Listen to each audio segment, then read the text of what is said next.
Hi, I'm India Fisher, and this is the Sirens of Audio.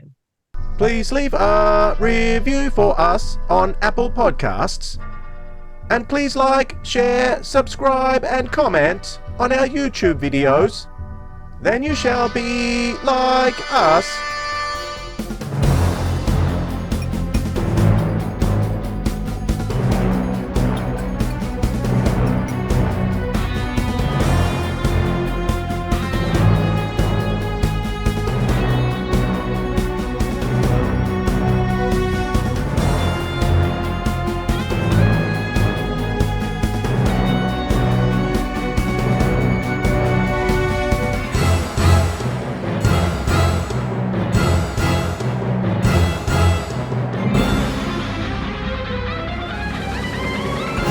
G'day audiophiles, this is the Sirens of Audio, the show that explores the universe of Doctor Who in the audio medium. I'm Dwayne. And I'm Philip. G'day Dwayne, g'day audiophiles. G'day Philip. I'm coming to you from probably about as far as I can go on my travels from Tasmania. I'm coming to you from Broome and I'm loving it here. I wasn't quite sure what I'd think of the place, but it is a beautiful part of Australia. I think everyone should get and have a look at Broome. There's my ad for West Australian tourism. Yeah, part of the world I don't know at all, but you're almost tempting me to go over there and see it. Yeah, absolutely beautiful stuff. And you've had a busy week too? I had a huge week last weekend. One of my sons got married. So our first of our 6 children to get married. So Stephen married the lovely Georgia, and the day was just, could not have asked for anything better. Beautiful weather, beautiful church. The service went down perfectly. Beforehand, we all met for breakfast first with the boys. It was just, everything was perfect. Reception was gorgeous. All our good friends were there. It was just a joyous time, and they did the most ridiculous dance ever. So a lot of fun. Well, this week on the show, we have a couple of things lined up for you. We are going to be speaking once again with the gorgeous Louise Jameson, this time catching up with some of the things she's been doing for Big Finish and outside of Big Finish too over the last little while, including a Torchwood story that we're going to delve deeply into, but not until the end of the episode because we're going to throw in lots and lots of spoilers. It's so hard to talk about Torchwood Double without spoiling this one, Philip. Yeah, it's an amazing two-parter.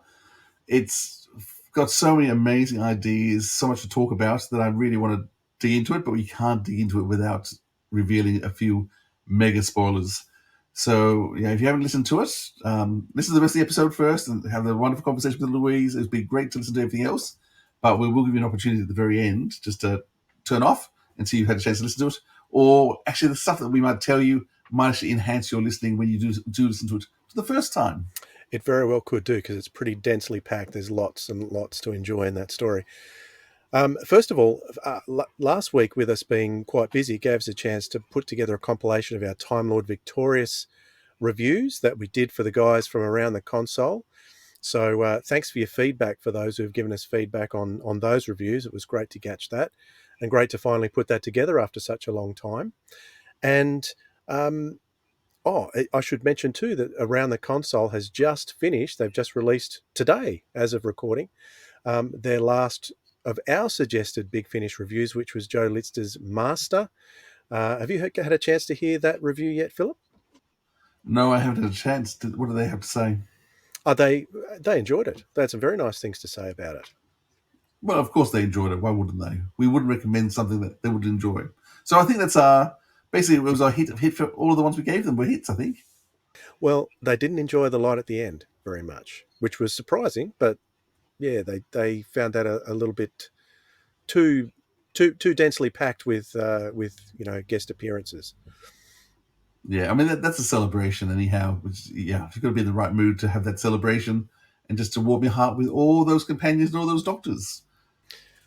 Very good. So before we get to talking with Louise, there is one thing we need to do first, Philip. Do you know what that is? No, it's been so long since we've done this. What do we have to do first, Dwayne? We need to jump down the rabbit hole. Here we go.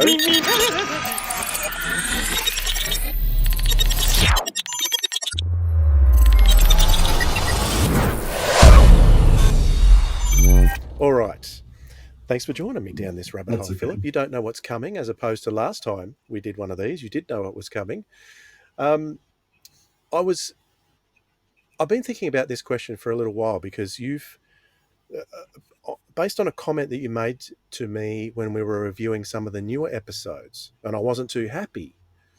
You said to me that Doctor Who's not made for me anymore.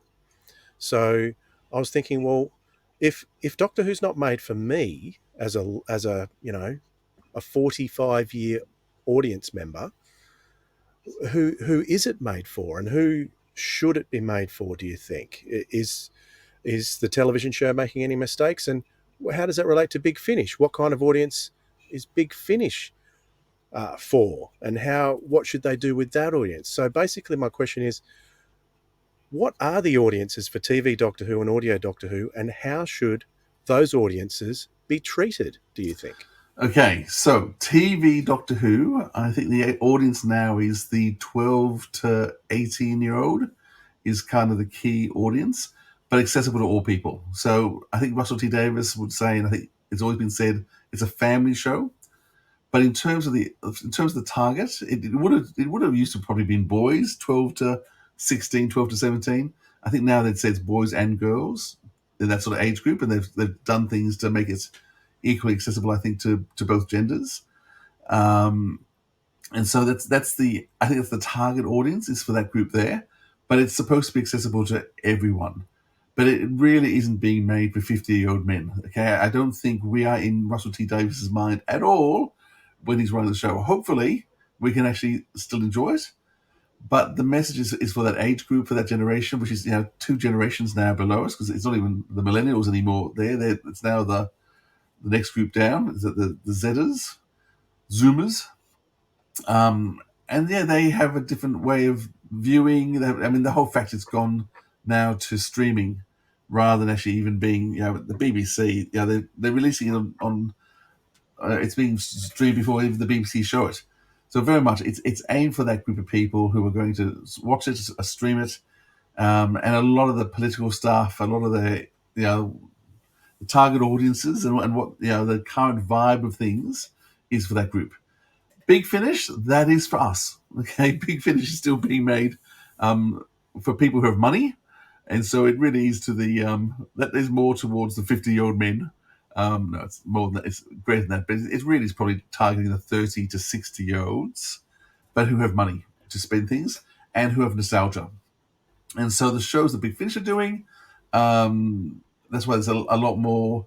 I mean, I think they do experiment more as well, but it's certainly aimed for adults, not children, and it's got a lot more touches of old and stuff in it that people are going to know. I mean, the show we're going to review today, the double one, we know it's Autumns because there's Autumns at the cover, but there were so many things that weren't told to you about it, but you just knew there's noises and sound effects and music cues which just for us evoke.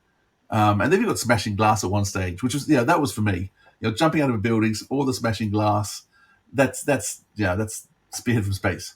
So Big Finish is for us, our age group, but Doctor Who itself, no, that's for the young people, and hopefully we can still enjoy it, even though we want to enjoy all of it.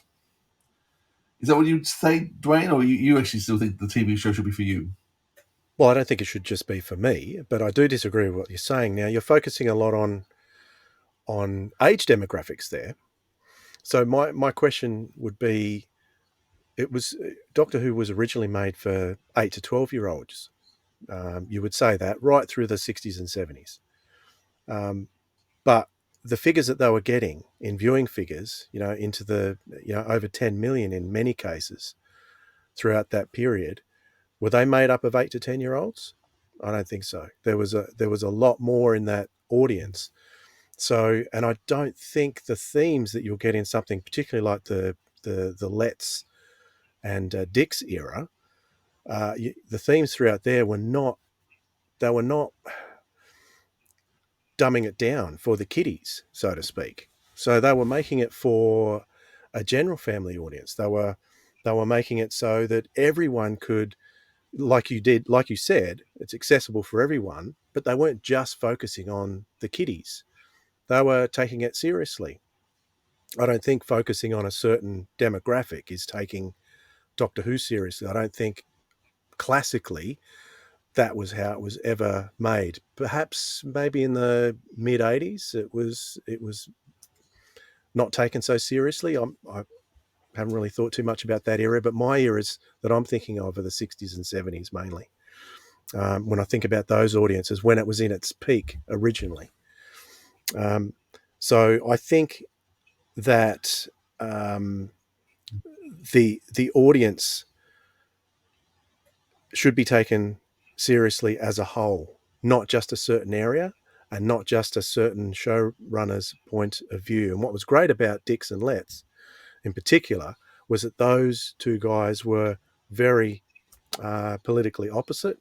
So not that that was their focus in the show, but I think that put a lot of balance in the show, particularly during that time.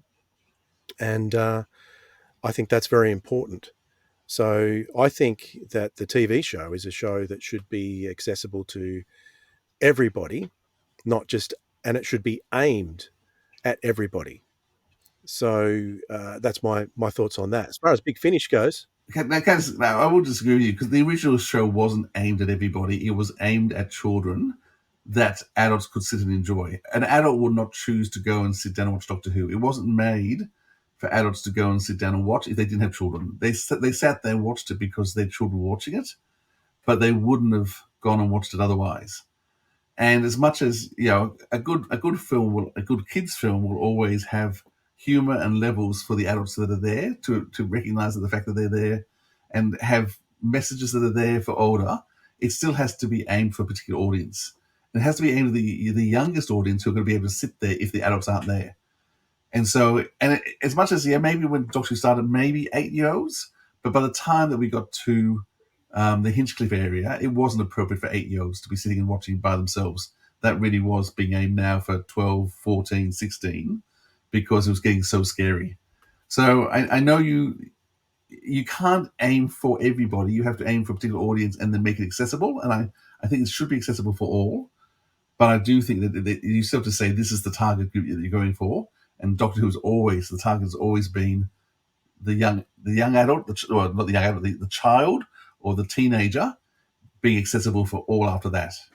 So, but I mean, we can disagree with that. But I think you're thinking that it's not. Yeah, I think they're making it now for that's the same age group that they've always made it for.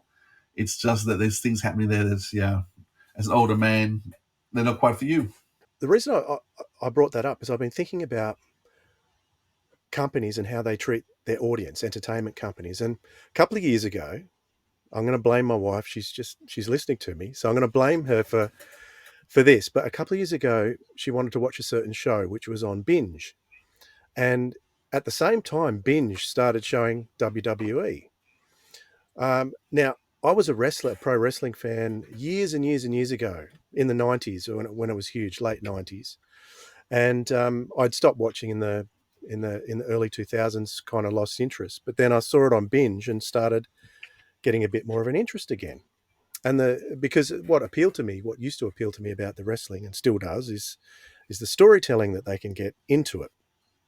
And the storytelling I'd heard had gone pretty bad, but in the last couple of years, it's become very, very good. And recently there was a particular story of I don't know how much you know about pro wrestling, Philip. Do you know about heels and baby faces? How that No, works? no idea. No. So in pro wrestling, you've got the good guys and you've got the bad guys. So, and it all comes down to the crowds.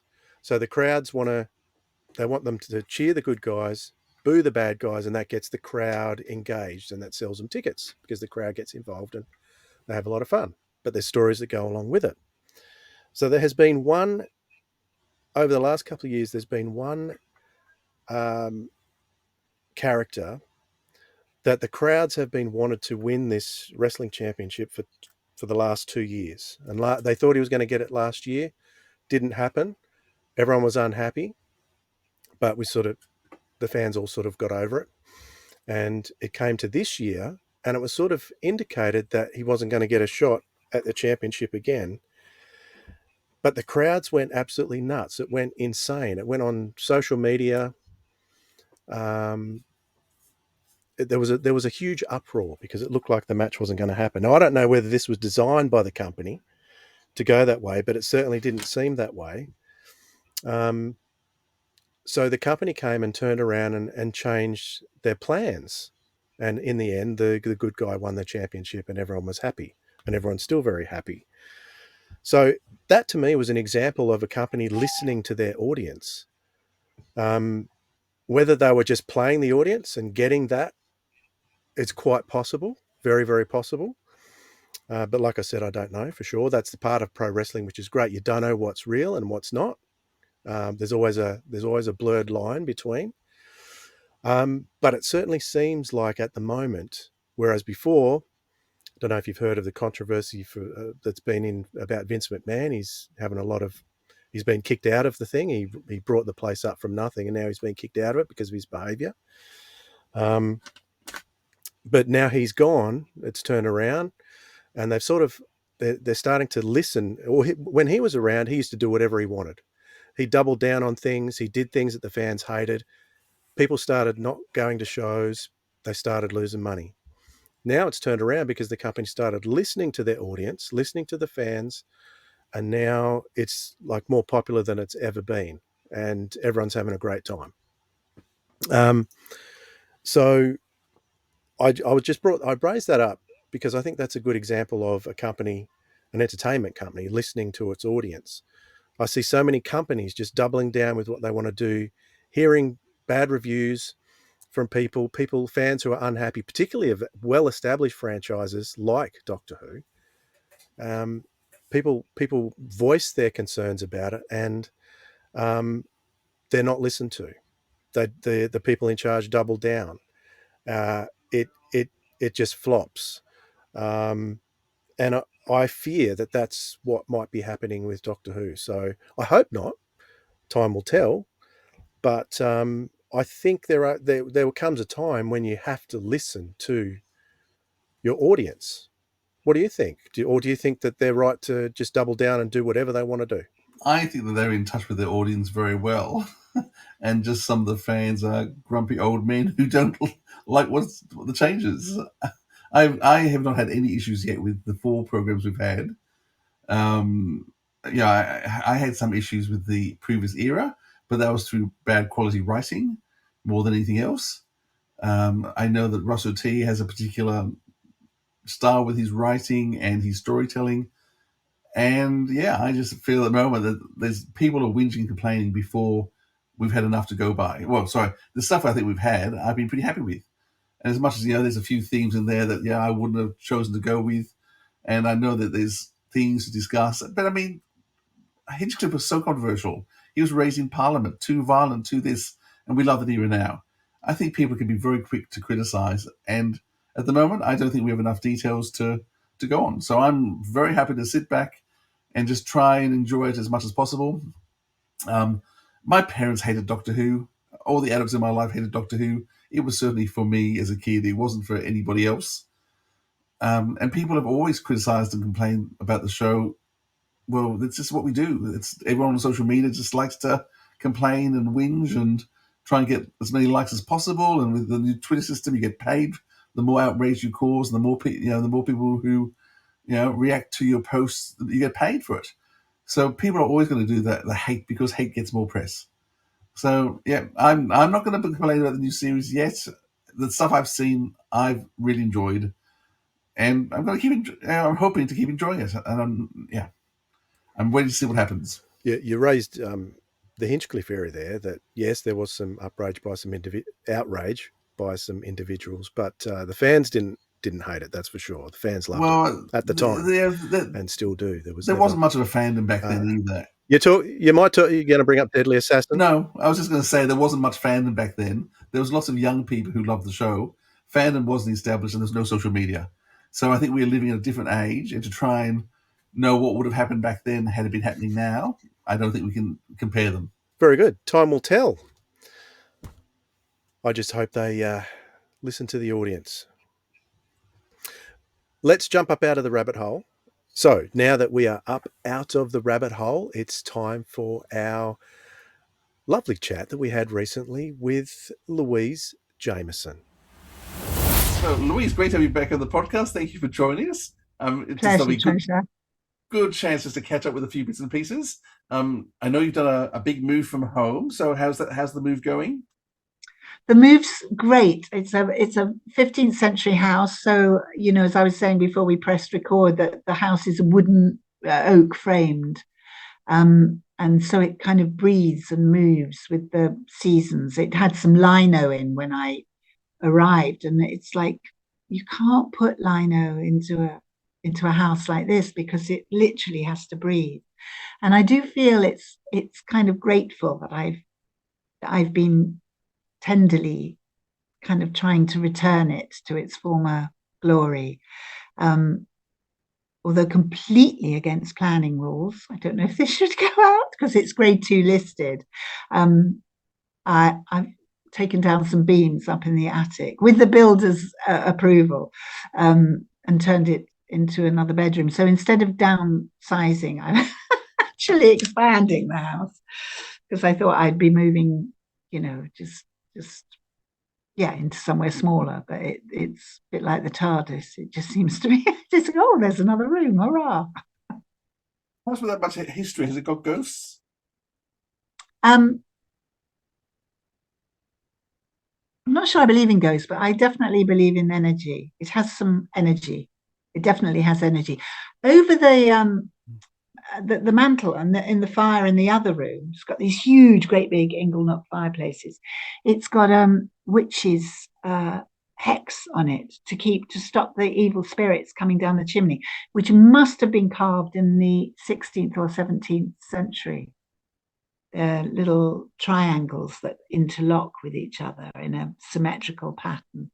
And also, when we were lining the chimneys for the stoves, they found a little tiny Victorian booty of a baby, because people would put things, remnants of something that they really love, up the chimney to stop the witches coming down. So I don't think I've got any witches in the house. I think I'm well cared for there. But I do feel, kind of feel gratitude from it. But I could just be, imposing that. It's the eclipse tonight, isn't it? All kind of magical things happening, somebody's saying. Yeah, that affects America, though. Is it coming over your ways as much as you? No, North America. I think it's going to get a bit shadowy, but it's not going to be a total eclipse. Now, in terms of, you just had a marvelous holiday, I believe. India. Oh, yeah, tell me about India. So I went to Kerala. I went to 5 different places in Kerala, which is the bit at the bottom, the little triangle bit at the bottom.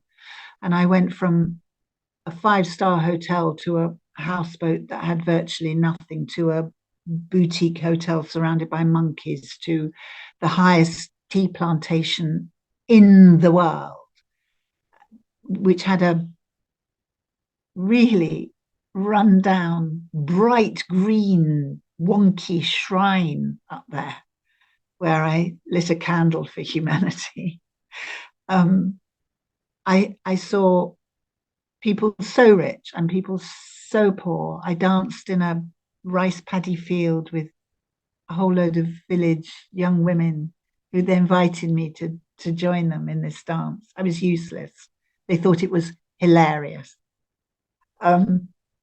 We were served food on banana leaves and ate with our hands, and a monkey stole my phone.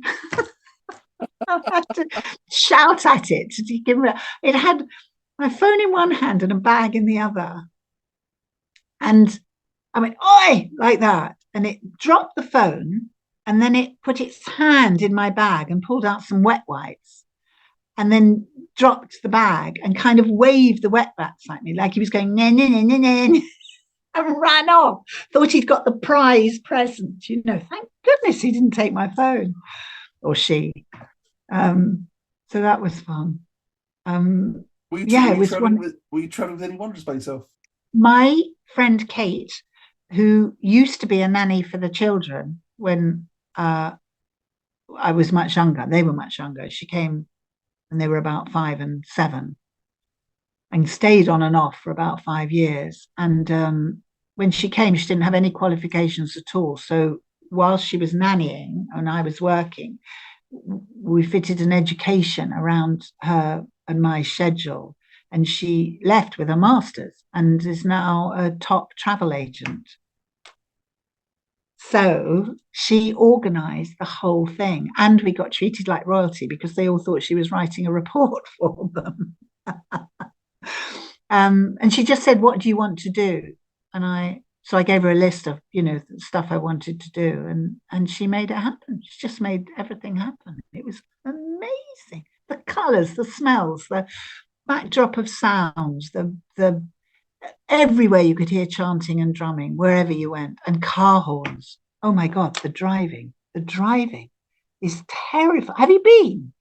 Not to India. I've been to China. And that was Similar in Asia. The Isn't Asian cities are similar. Yeah. I wouldn't even get on a bike there. I mean, it's just, and there's hardly an accident. That's what's extraordinary. And mopeds passing with cows on them and dogs on them, and babies piled onto a moped. It's like extraordinary. And we saw some classical. I mean, I felt like I'd had 5 different holidays in 15 days, What was the inspiration for India? What made you think, I want to go to this place? I was going to go touring with a theatre and education piece back in 1981. And then I discovered I was pregnant.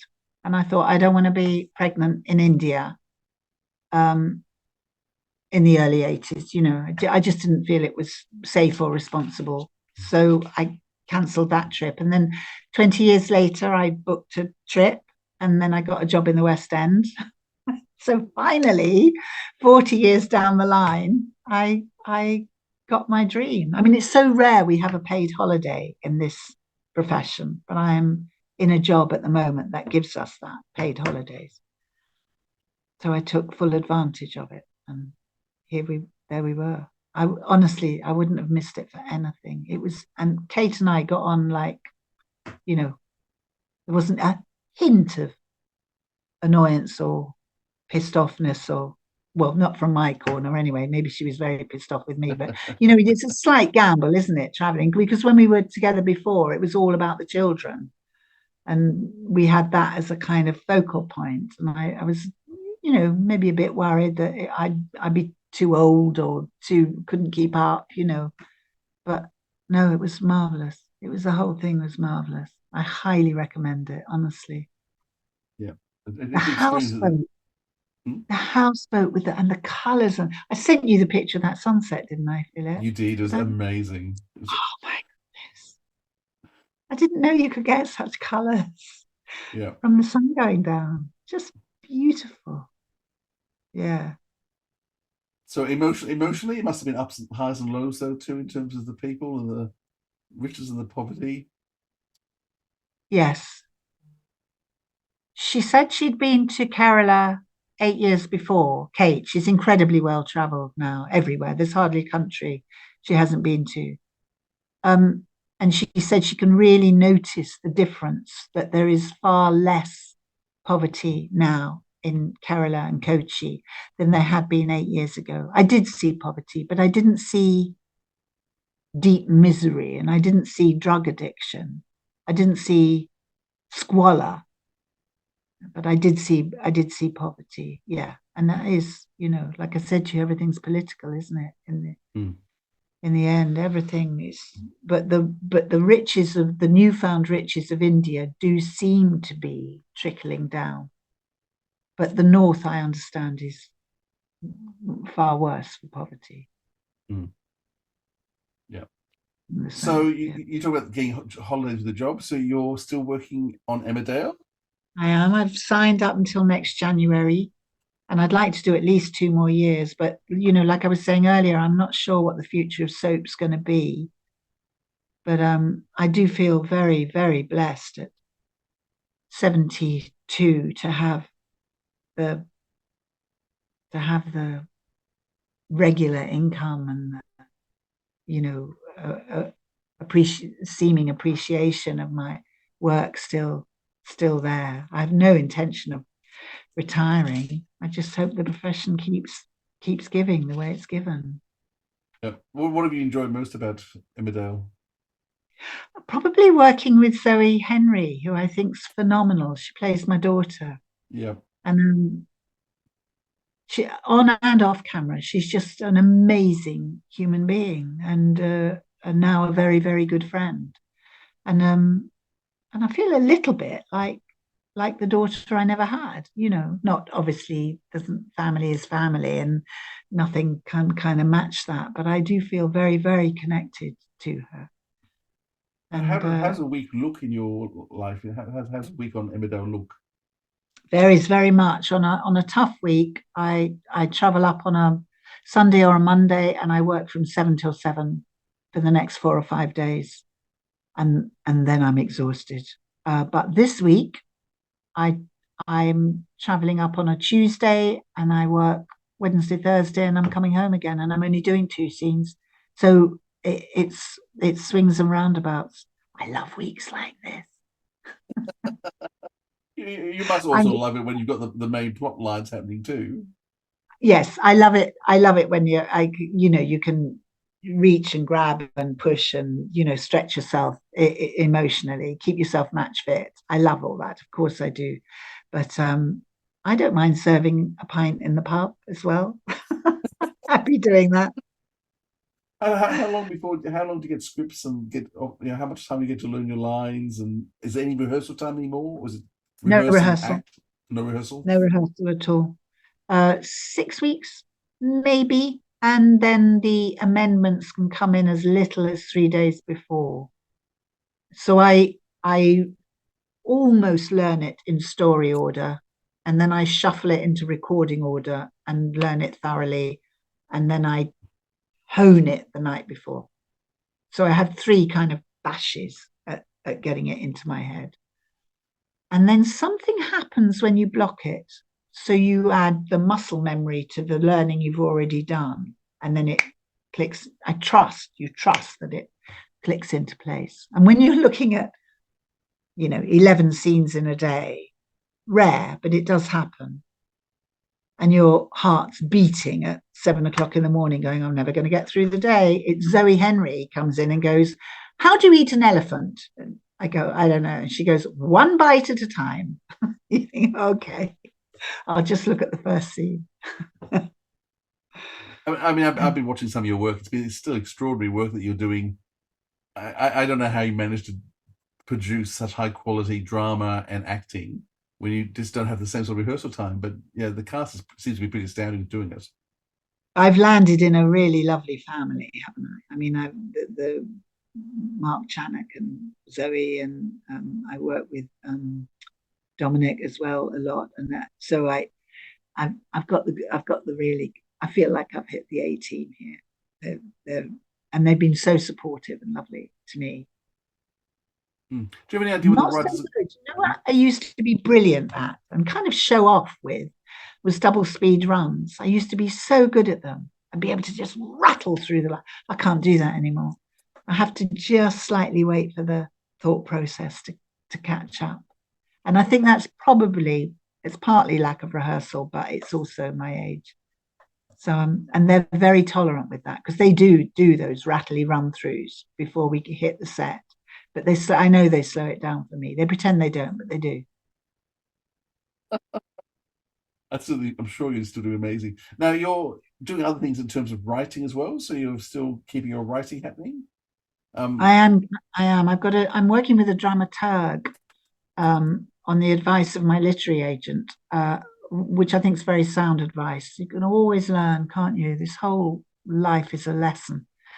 And he's been marvelous, absolutely marvelous, teaching me about structure and character development in a way that I would be able to teach a drama student. He has that knowledge to give me as a writer. So I found that enormously helpful. And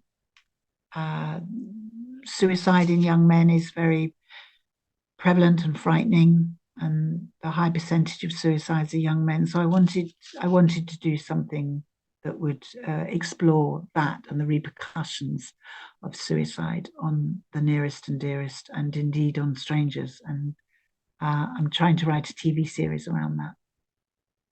Yeah, fantastic. Now, just to turn to Big Finish for a little while, I actually worked out you are now the actor who has performed in more ranges of Big Finish than any other actor. Am in I? fact, I think 3 times more than any other actor. Because I did a quick rundown. So you have performed so far in all the Doctor Who ranges, mainly with the 4th Doctor, but not exclusively. You've done work with the 5th, the 6th, and others. Companion Chronicles, Gallifrey War Room, Gallifrey Time War, The Tomorrow People, Survivors, Omega Factor, Blake 7, The 9th Doctor, Pioneers, you had a role in that, not Leela. The War Doctor Begins, The War Doctor, Shilly and Sixpence, Unbound, Classic Companions, The 8th of March, A Box of Delights, Irish Wild Time, Wicked Sisters, The Robots, Atta Girl, Jago and Lightfoot, Dark Shadows, King Lear, The Cleaning Up Movie, and then the drama showcases of Pulling Faces, My Mother Was an Alien. And this week, your Sapphire and Steel performance has been re-released. Oh! Yeah, so what's it Wow, like? that's quite impressive, isn't it? Had you realised that you've done that much? No, I hadn't. I'd forgotten some of those. No. And King Lear, got to work. Oh, King How Lear is still amazing was that? that's still one of my favourite pieces that you've done. That is the most extraordinary piece of work. You're so awful, so wicked and evil. Not awful, you're wonderful, evil as. Well, she made the hat trick for me, because I'd done Cordelia at the RSC and Regan with Oxford Theatre Company, and then they gave me Goneril. So it was lovely to do the hat trick of sisters. Now 12 months ago, so what I hadn't mentioned, you now own Torchwood. You did a double CD release. Did I? Because we record them we record them 3 or 4 years in advance. Yeah. So who directed them? So because that's what I was keen to talk to you about. Hang on, let me just find it. Oh, sorry. Oh, here it is. No. It was a 2-parter. The script was written by Guy Adams. Yeah. I'm pretty sure. Yeah, and so it's directed by, it's probably going to be written by Guy Adams. Directed by Barnaby Edwards. Oh, Barnaby. Yeah, and he was actually in it as well. Anthony Howe, Sam Stafford. It was in the 1970s in London, and you were the head of Torchwood. You were acting as a head, but you were a bit. Oh, yes, with neurodiversity. Yes, and alcoholic. Yes. What a part. Yes. What a gift of a script it was. Yeah, I mean, Guy's brilliant anyway, but I believe, Guy, please forgive me if you listen to this and I'm wrong, but I believe Guy's identifies as being neurodivergent. He does. I might be wrong. No, he does. So he wrote so eloquently about how the brain works at 1,000,000 miles an hour all the time, with 50,000 different thoughts coming in, and to escape from that, how do you escape from that? Those permanent voices, I think I mean, it's quite trendy, isn't it, to say that you've got some kind of divergence going on, but I've found because I meditate regularly now, have done since pre-pandemic, I started, and I find it's made such a difference in quietening my brain a bit, being able to hone in on exactly, touch of the Pamela Salems coming into play, with just training your brain to shut up for a bit.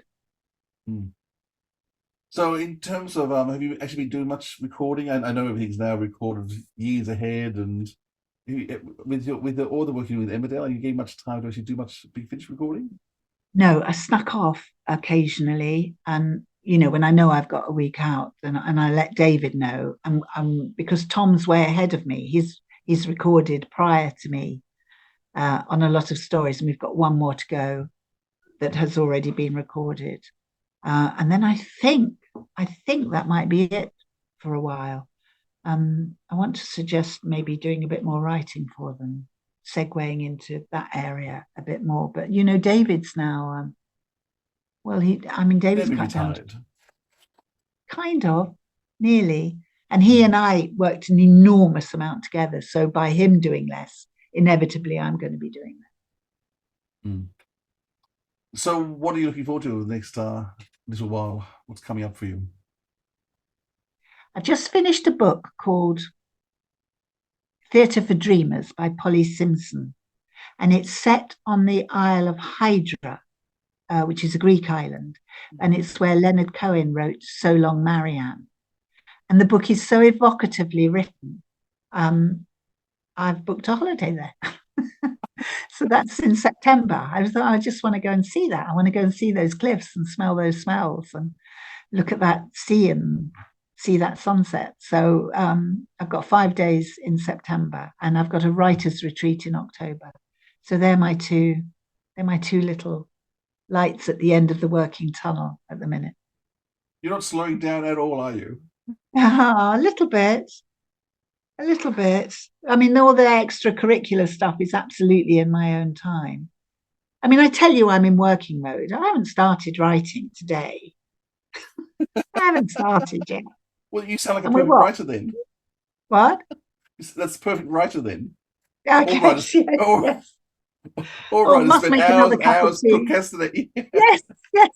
I just know because I've really got to finish the ironing before I put, pen to paper. Well, listen, looking forward to continuing to see what's coming out. I know there's lots of stuff banked up. You've got years of enjoyment more from you, and looking forward to what's in store. And I hope your writing keeps going well, because everything you've been up to now has been brilliant. Thank you. Well, we try, and I look forward to coming to Australia very soon. Eh? Yes, we need to tee up the dates. Yeah. Do it soon. Well, thanks for joining us again, Louise. Lovely to see you. Well, there you go, Philip. Always lovely to catch up with Louise. It's been, about 6 months since we spoke with her about the omega factor. Is that about how long it's been? That'd be about right, I think. Yes, it's always wonderful to have Lou. I love talking to any time that we can. Very good. All right. Now, did you want to talk about some recommendations before we go into the in-depth spoilerific review of Torchwood Double? I am happy to do some recommendations. I guess you want to go first, though, don't you? Hold on. I'll just check my list. It's your turn to go first. That's what it says there. Are you sure? I can only go by the list. Oh, okay. If you're sure. Excellent. What I'm going to recommend 2 things. One I finally got to after a long, long time, which was the Paternoster Gang. So I don't know when that came out. That came out ages and ages ago, months ago. But for some reason, it sat there in my feed to listen to. I just didn't get to it. So I finally got to the Paternoster Gang, which was just a lot of fun. I mean, I love the Paternoster Gang. I think they're so well written. And it's kind of the Jago and Lightfoot. I mean, I loved Jago and Lightfoot. And so Paternoster Gang, I saw the Jago and Lightfoot now, Victorian England, very similar sort of stories, or just a bit out there. So I don't know whether you got to listen to that when it came out months ago, but it's worth going back to. It's the first box set of a series of 3 or 4 coming out. So worth getting. The other thing I listened to too was the Quinn Dilemma, which is the celebration of Colin Baker's 40 years since joining the TARDIS crew. So I can't believe it was 40 years ago that Colin joined. Yeah, that's what I'm saying. I'm an old man now. But anyhow, as a bit of a tribute to Colin Baker, 3 different writers, and they don't tell you which stories they wrote or which bits they wrote, but 3 writers got together, and I guess it's not really the twin dilemma, but that was a bit of a joke on it. The Quinn Dilemma. It's about trying to find the rightful heir of a planet, and so the king sets them with a task, which is they've got to go get a doctor. So whoever can find the doctor who is blamed for something that happened on this planet, the king says, whichever son manages to bring me the doctor, and all the sons head off into different time zones. So you've got a different doctor in different time zones. So one's with Melanie, there's 2 with Perry, a young Perry and the old Perry, there's one with Flip and Constance. And so the sons all go off to try and capture a doctor. And bit of a spoiler, but at the end, all of them managed to capture a doctor, and so we got all the doctors from different eras all together. And some of the conversations, how when you got multiple doctors together in one scene, it's always amusing. When you've got multiple Colin Bakers all together in one scene, it is hilarious. And so different adventures, it's a bit of a farce of an item, but really clever writing, lots of fun. Have you listened to it, Dwayne? I've listened to the first 2 or 3 episodes. I'm in the middle of it, I think. I think I'm up to the Flip and Constance one. Okay. Yeah. There's one or two bits in there that didn't grab my attention as much, but the second half really just starts to steamroll, and the Flip and Constance and onwards is really brilliant. I liked Mel at the beginning, but there's a few other bits and pieces which they've got from what's his name, the author wrote Herbert. Oh yes, from Time Flight, Famous author, Time Lash, I who should was say. in H.G. Wells. Lash. H.G. Wells, thank you, Herbert. So they've got Herbert and Perry are traveling together as a doctor, and I do not like Herbert at all. I don't know what it is with Big Finish and male characters, but they sometimes come up with some really dopey male characters, and Herbert's one of them. And so Herbert just got on my nerve. So, but aside from that, everything else is really great, really worth listening to. But what about you, Dwayne? What have you been listening to in your travels on the far side of the continent? Well, I'm going to break from tradition, and I'm going to recommend a TV series that I've just binged the whole lot of over the last few days. It's one that's really, really affected me like a television show hasn't done for such a long time. It's an Australian show. It was 3 series. I think the last series was in 2021. It's called Mr. In Between, and it's on Binge. Have you seen that? No. It stars a fella and is written by a fella by the name of Scott, and his name's gone from my head. I said to myself, I must remember his name, but I can't remember his name now. It's Scott somebody. It's the only thing he's done. It's the only thing he's written in. He wrote a movie in 2005, had $3,000 on the budget. It won a whole heap of awards then, and it took 12 years for it to come to television. It was absolutely amazing. It's touted as a black comedy, but I would say it's more of a serious drama with a few comedic elements. But it's about a hitman who is trying to balance life with being a hitman, which is ultra violent, of course. And then he comes home and plays with his daughter, and hangs out with his mates, and has to deal with his brother who's got MND, and has to deal with a girlfriend who he can't tell about his life. And it is one of the most affecting shows that I've watched in a long, long time. It's 26 episodes. They only go for 25 minutes each. So, and they all end on a cliffhanger. So you think, oh, I can't stop. You've got to keep going. So I watched the whole lot in a couple of days. But the conversations. So Scott Ryan. Scott Ryan. Thank you, Philip. Absolutely amazing. I saw him recommended by someone on a YouTube video that I was watching. I thought, oh, I'll go and check that out. Sounds good, because he said this guy could be the next Bond villain, and he's got such a amazing face, and he has this really intense smile with big teeth. He looks, like, oh, it's very, very strange. But he's such a great actor, and the dialogue in this show is just so down to earth. The way he looks at the world, and I could relate to him, because I've known people like him. I almost said I stopped myself from saying had friends, because I haven't had friends who are hitmen, but they were very much like him, in that they grew up in a certain childhood that led them to look at the world in the way he looked at the world. And I've also had, being in the disability sector, I've had clients with MND, and I've dealt with clients who have deteriorated. I've seen it with my own eyes, and it's done so well in this show. Anyone who wants to watch someone, or see what someone with MND has to deal with, and how it goes through, and how it can deteriorate so quickly, That's really well done in this show too.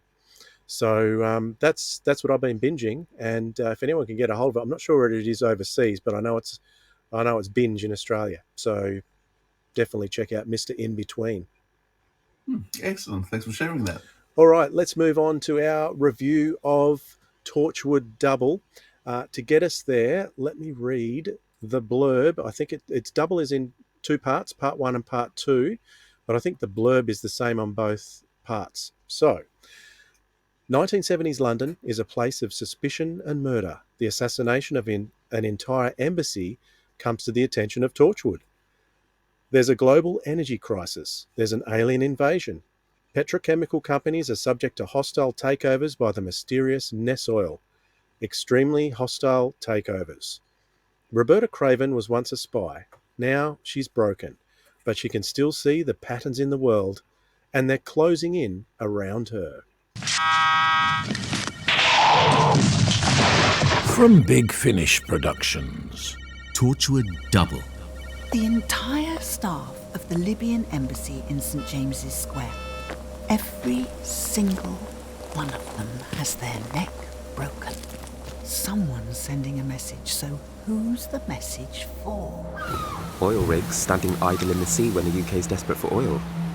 I mean, if they didn't find anything. Oh, they found something, all right. A lot of something.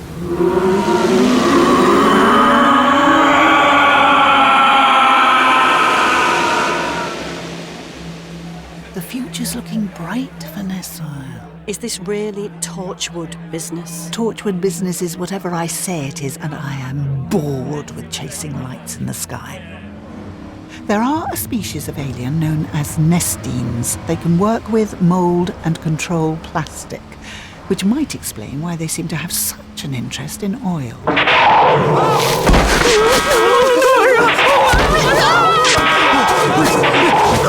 Lots and lots of dead people just to get some oil. That's how you always get oil.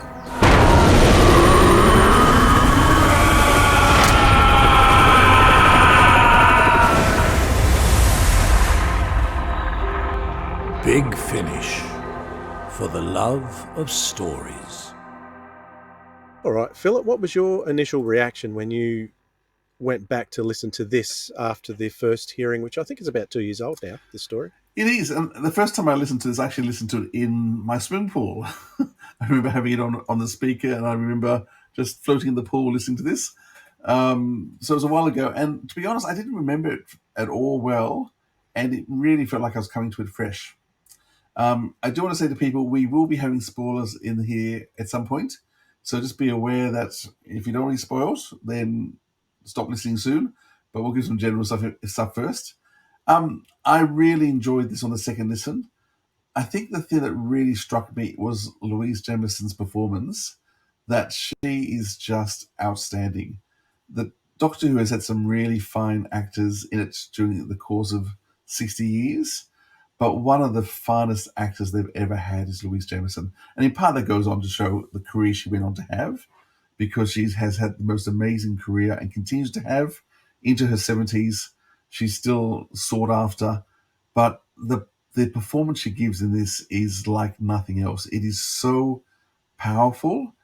It is so affecting emotionally. It is stunning. Now, I'm not saying I like the character, because there's so much to not like about this character, but I cannot fault with how Louise has played it. So it is just spectacular how well you get to know this character. Of course, usually Torchwood is characters. The Torchwood series has the 5 regulars in it. This is a different Torchwood we haven't seen before. It's 1973 at the height of the disaster of the government that was happening in England. It was during the IRA bombings. It was during the oil crisis. It's a really uncomfortable time for the UK at that stage. And so this is Torchwood in that period. Roberta's now been introduced to as a character that we haven't met before. But within 5 or 10 minutes, you understand who she is. And then for the whole 2 discs, it's really the exploration of one character. And different characters come in and out of the scene. And there's a very strong storyline carrying on here. But you are really only just following Roberta's journey. And so Lou has to carry the entire show, and she's just, she's spectacular. I cannot speak more highly of this performance. If you want to hear a tour de force of what it is to be an amazing performer, this is it, because the entire performance is astounding. Not necessarily nice, not necessarily comfortable, but astounding performance, and this is true art. So that's the first that struck me. What about you? What first struck you about it, Dwayne? I totally agree with you on Louise's performance. And as you were saying that, I'm thinking, how did she not make it huge in Hollywood? Maybe that was through choice. I don't know. Maybe she wanted to stay in the UK, but she certainly is one of the finest actors. So echo your sentiments there. She's playing a neurodivergent character, so someone who obviously has a lot going on inside her brain that's different to other humans, although we all have different things going on in our brains differently to everyone else. But yeah, neurodivergency is her characteristic there, and it's helped along by lots and lots of alcohol. So there's lots of drinking and talking to herself and talking to other people who have who we find out have a different presence than we think they have. I'm being a bit cryptic there, Philip, but yeah, and this is written by Guy Adams. So I think Guy Adams himself, being very open about being neurodivergent himself, and having a lot of empathy with people like that, I think he's put a lot of himself into the character of Roberta. So if you want to get a sense of how someone would think, it's a good way to get to know someone with neurodivergence, I think, to start with. Can I give you just? I want to give you two quotes from the play, which I there's lots of quotes in it that are worth grabbing. But in terms of neurodiversity, the main character says a couple of things. Give two. One is she describes her brain as every neuron firing in perfect harmony, and then having to live in this muffled, empty world. So she's talking about her brain, that everything's firing, and yet the world around us seems muffled. And the other way she describes how she thinks is everything on the outside. This is outside of her brain. Everything on the outside moves so slow. Every conversation. Someone needs to turn you all up to 45, so I might be able to dance with you. So for you young ones, you wouldn't know what 45 is. In the olden days, there was things called records, which you should put on turntables, and most normal records played at 33 revolutions per minute, 33 RPM, and so that it would turn 33 times a minute. But a single would be on a 45 RPM, which spun faster. And so, yeah, this idea that every conversation you all need to be turned up to 45, so I might be able to dance to you. It's just beautiful language. One of the things that the author does, the guy does, is he really has a beautiful use of language. It's not naturalistic, and so there's large parts of the scripts that doesn't sound naturalistic because it's a heightened way of talking, but it's a beautiful way of talking as well. So yeah, those couple of things I thought was an interesting way of trying to view the world. I'm not neurodiverse, so I don't always get it, but it really helped me try and get inside the brain of a neurodiverse person, where their brain is always moving so fast. I find that helpful. So as far as Roberta Craven goes, I felt like I didn't get to know as much about her as I had hoped. So I was hoping to get more of her story, but then the end of the story kind of changed all day. I thought, where can it go from here? But I was very interested in the character, but I did feel I wanted to know more. Did you feel there was much more to know? I think that there was such fast storytelling. There was such a huge epic story to tell in terms of, we change continents, and there's so much happening so fast that I guess, it still feels like there's a lot of character depth in one character, because you really only hear the story of one person and people interacting with her. But it was certainly a huge, it's a mammoth task to try and attempt in such sort of storytelling, I thought. What do you think about? We should talk about the writer, I thought, a bit in terms of Guy Adams. What's your usual impression about Guy Adams and particularly how he wrote this? I've always enjoyed his stuff. Whenever I've seen his name, I've thought there's going to be something very interesting here. I do recall, I think he wrote one of the stories on the Six Doctor box set that was about the 11. I think he wrote one of those stories. Yep. That really stuck out to me. And I think I really enjoyed all of Adamant Lives, which he wrote the lot of, didn't he? So, and starred in as well, not as Adam Adamant, but as the sidekick. I think what was the sidekick's name? Can't remember. Symes, I think. So yeah, he's one of those writers which seem to have quite a good run there, and then sort of disappeared off the scene for a while, and then has come back every now and then with a piece by this stage. So it's always fun seeing something with his name on it. We did get something else recently with his name, didn't we? I actually think he got ill quite recently. I think he got ill for a long period of time. I'm not sure whether it was COVID related, whether he had long COVID, but I do know he got very sick, and that had a big effect on him for a long time. Mm-hmm. I think the thing that always strikes me about Guy Adams is the fact he really is a horror writer. So most of the time when he's not writing Doctor Who, he writes horror, so books and other things. And the bits that I've read are pretty horrific. And I think in terms of his Big Finish output, this is probably the closest he gets to his horror. And there are certainly a few scenes in this double story that are really horrific. In fact, it starts horrifically and continues for a while. So there's a lot of very horrific stuff, but he always tempers it with humor. And so there's lines which are very funny amidst what is very bleak and dark. So yeah, that is certainly one of the most interesting things about his writing. Yeah. How do you think the Autons came across in this story on audio? Particularly, I think the death scenes, they were very, very graphic in the sound design department, weren't they?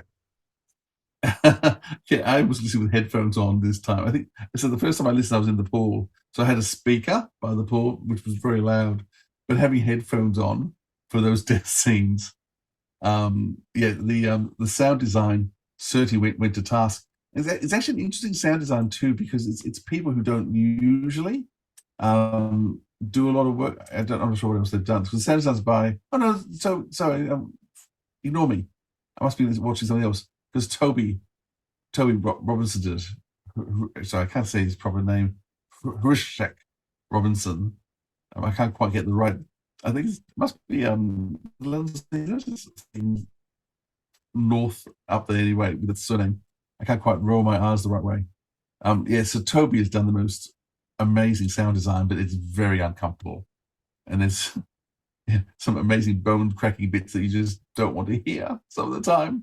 I felt uncomfortable with bits of it because it was so graphic.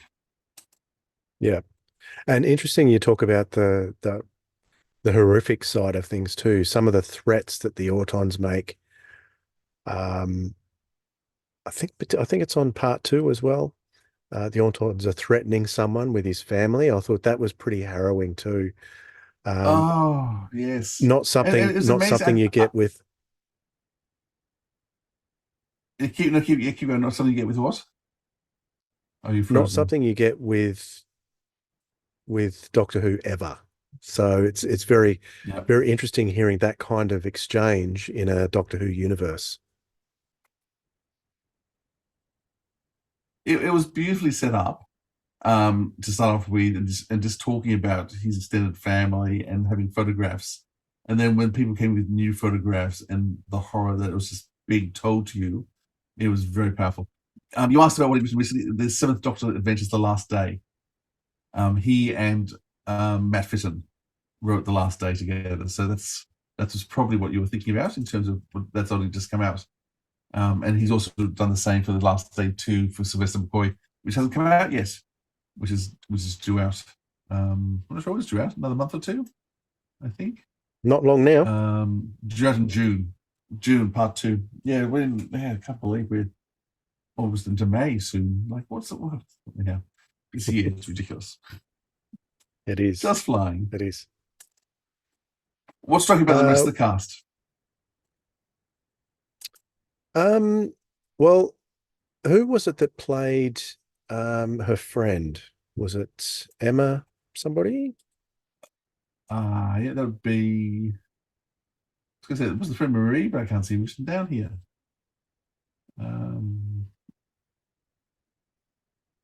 What must it, oh, Was that Patty, her friend? Patty, Emma Lowndes, it must have been, yes. Emma Lowndes, yeah. That was an Lowndes, yep. interesting relationship. So to be playing that, should we bring down the spoiler curtain? Yeah, we're about to spoil things, guys. So if you don't want to know what's going to happen or what some of the twists in this thing, turn off now. But we're about to spoil it big time. So her friend is basically, well, they say in the extras it's either a ghost or a figment of her imagination. So, because it's a sort of personification of her guilt, because it comes out through the story that she was responsible for her death. And yeah, so she has conversations with this friend throughout the whole story. And it doesn't become apparent until later that she's actually dead, talking to a dead person all the time. So that was a very interesting relationship too. But nicely done between the two, I thought. The thing about Torchwood is that Torchwood is a place of death. And so part of the horrors of working there and being in charge is the fact that you see your people die all the time. And, if you watch the TV series, that is certainly true in terms of, of the people, all the rangers we saw hardly alive by the end. They're killed off in a rapid succession quite often. And so living with the guilt of that death. And so Lou's character, Roberta, she's in charge of Torchwood, and Patty had been one of the people who worked for her there, and she blames herself for being killed. But yeah, so you've got this character throughout the two plays who you don't realize isn't there. I must admit, as I said, I really now have listened to it again recently, last day. I do actually want to go and listen to it again, knowing that twist, that actually Patty is dead throughout. I mean, I'm pretty sure she's dead for the two. I wanted to confirm this. I'm pretty sure she's dead for the whole two plays. I really want to go and listen to it again with that awareness. There's a musical called Next to Normal, which is a musical about mental illness. And for the whole half, maybe 3/4 of the play, the character who's mentally ill, the mother, has a husband, a daughter, and a son. And there's interplay in the whole play between the mother with the rest of her family. And about halfway through, 3/4 of the way through, you realize the son's dead. And in fact, he's not actually there. And so you realize that there's this person there who isn't actually touching anyone or touching anything. And so, when they all sit down to eat, he sits at the table, he's having conversations with his mother, but never with his father and sister at the table as well. He never touches his food because he's not actually there. And so it's this really disconcerting thing of this character in this play singing songs, having conversations with his mother, but other people. And so it feels like he's really there, but then you realize, hang on, no one else is addressing him or seeing him. It's only her. They keep the facade up for most of the play. This is the same. You've got this friend who is active throughout this play, doing things, suggesting things, having conversations with, discussing her drinking, but she's not there.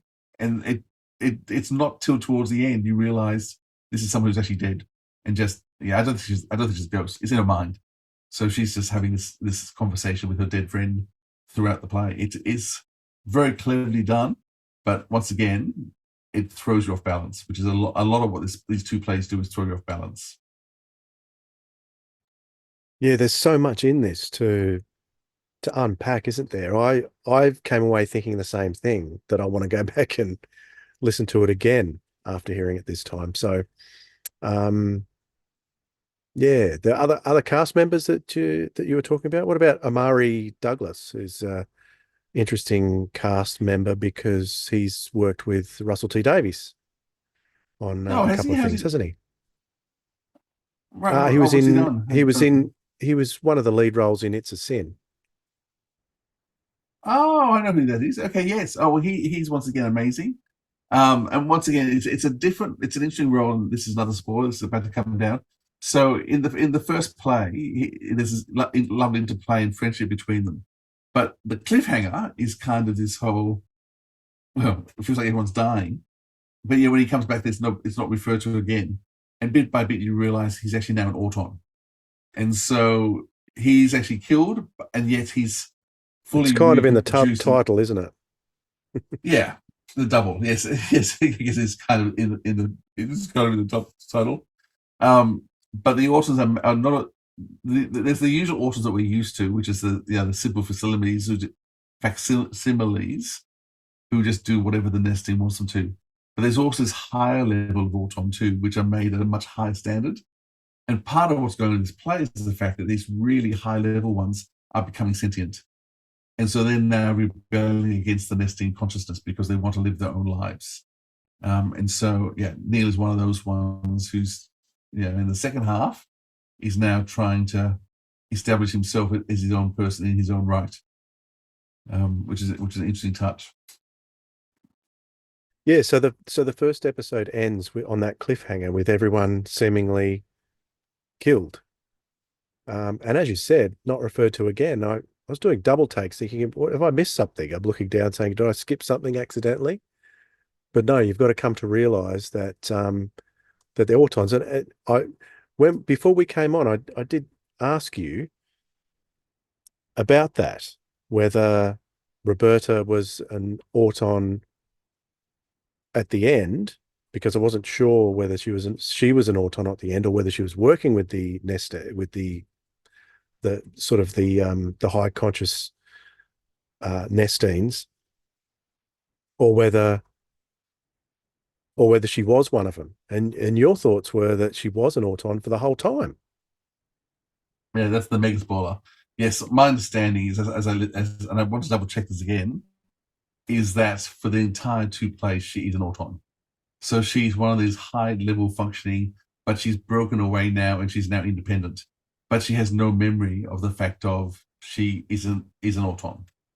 So she now fully believes she's Roberta. She's got all of Roberta's memories, all her history, all her bad habits, and she now thinks that she is Roberta in every conceivable way. She is Roberta, except she's made of plastic. But she's always got awareness of the fact that there's something not right, and so she keeps stabbing people with hat pins everywhere she goes to see if they bleed or not, to forget whether they're Autons or not, but never does herself. And I must admit, I had picked up on the way she's not questioning herself in terms of what am I. And it's not until the very end where she suddenly what happens in terms of the climax of the story. I won't spoil that for you. Is where she comes to realize actually no, she's actually also an Auton. So yeah, but so are those mega spoilers. People who are still listening do want to know that. But if you listen to it now, knowing that, it will make you listen to it in a different way, which I think you'll still enjoy, because I really want to listen to again that. But yeah, sorry we spoiled that, but we did warn you beforehand. Absolutely. That comes to sound design and music, I guess. Or was there something else you wanted to speak to about the actors? I did want to talk about a couple of things, just in terms of, I've already talked about Lou's performance, which is just astounding. And I think because her performance is so good, it lifts every other performance. When you are working with the best, you become better. And you can actually feel everyone around her. And man, there's good people in there. It's a great cast. I mean, Anthony Howard's lots of good stuff. Barnaby Edwards is in lots of good stuff. So it's a pretty great cast anyway. But you really feel them lifting around Lou because of the energy she injects. It is so powerful, her performances. I can't estimate. I can't overestimate how good it is. I think the two parts really make it very epic. And so it's quite unusual. You talk about the difference. It's actually very modern Doctor Who, where if you've got a two-part Doctor Who story, the second part often seems to bear little relation to the first part. That's quite a common thing now that particularly Stephen Moffat like to do. You have a cliffhanger, and then you start the next episode, and you think, hang on, 6 months have passed, or what's going on here? And so I do think that's a fairly typical thing. And I just wanted to point out, actually, we've talked about already Guy Adams' writing. I just love his use of language all the time. There's a scene where Roberta's drunk and trying to get out of a cafe, and often, I think we've all been in restaurants, cafes where they've just got so many plants everywhere, and just all this foliage. And and she makes a comment: "Is this excess foliage really needed in a bar? I'm trying to leave a bar, not hack my way through a rainforest. Away, you evil conifer." And so there's just these very funny lines scattered throughout, helping to pull back the horror and helping to bring the bleakness, because it is really bleak. It's because all the topics it's dealing with, the oil shortages, the evil of people. Roberta herself was an ex-spy with MI5. She talks about alcohol, that she says that booze focuses the mind, which is a pretty sad thing. There's politics between the Americans and the English, and she's talking about in America at the moment, because one of the murders that happens is an oil magnate, and the Americans are saying, we didn't kill him, and she makes the comment, well, an American killing an oil magnate would be the same as trying to slit the throat of Jesus, because the way you love oil, you couldn't possibly kill a magnate, no matter how evil they were. So there's all this humor put through this bleakness, and I think that's one of the things the guy just does really well. So yeah, great cast, great writing. Other production stuff you want to mention? What do you think about the new theme, or the revised theme? I loved it, actually. It really made me go back to the 70s in my own mind. Having lived there in that time myself, there were certain things that music brought back memories of. My folks used to have various records of this popular composer at the time called, I don't know how you pronounce the surname because it's French, but it was always to me, it was spelt Paul Mauriat. Do you know Paul Mauriat? Or never heard of him? Maurier or something like that.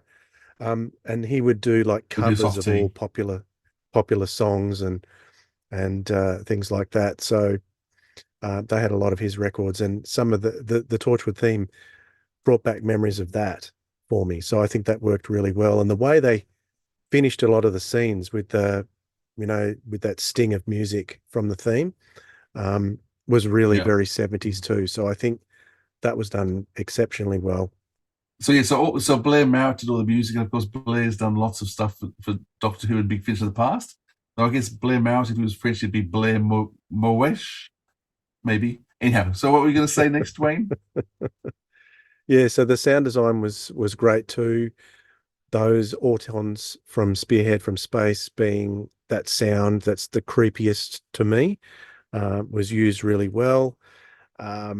Invoking them, you didn't quite get as much. I didn't get as much auton action as I thought I would, but you get a combination of the Spearhead auton whirring sound, but also the sort of the creeping plastic sound that you got in Rose too. You get that combination, which I think is really clever, and because it brings both eras kind of together. Did you catch that as well, Philip?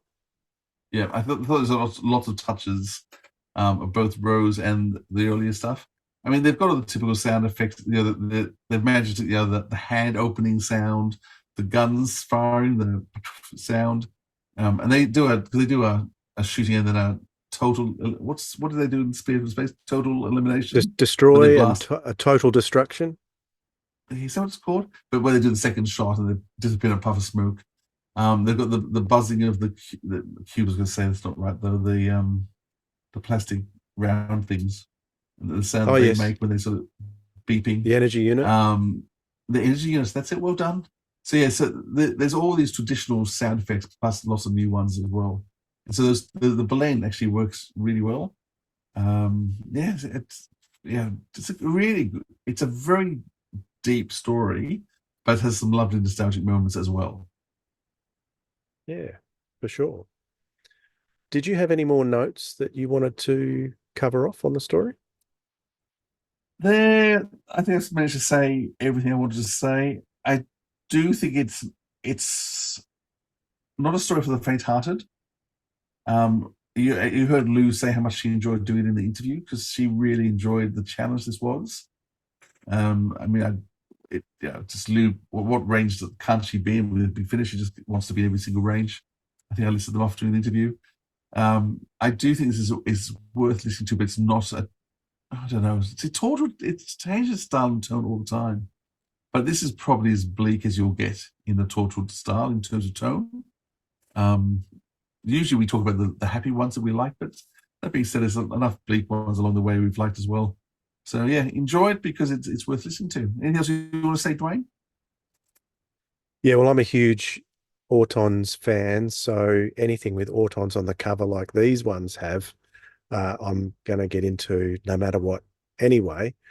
But yeah, I agree with you.